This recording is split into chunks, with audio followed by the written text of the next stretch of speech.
Tap yun. Ang sobo niya.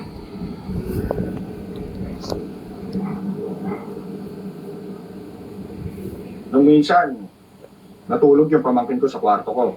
Pamang. Ang kwento niya sa akin, feeling niya may nakatingin sa kanya eh.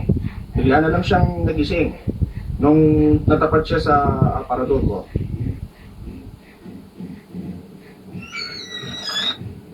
Wow! Kinilabutan siya. Tumaas daw yung balahibo niya.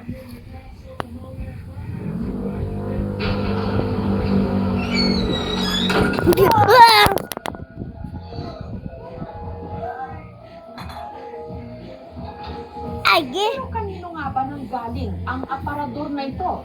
Bakit ito balot ng hiwaga? Oo, ingatan ninyo yan ha. Baka masira yan.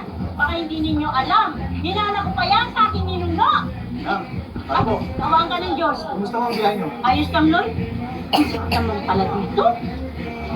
Oo, hindi ko katulad sa Marabon doon.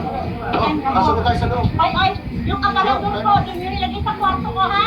At ingatan ninyo. Mga manong, pakit kamatan ng gamit ha. Malilimpitan kayo sa akin kapag nasira yan. Itong aparador na to, kinuha ng tiyahin ko sa Maruguton, Cavite.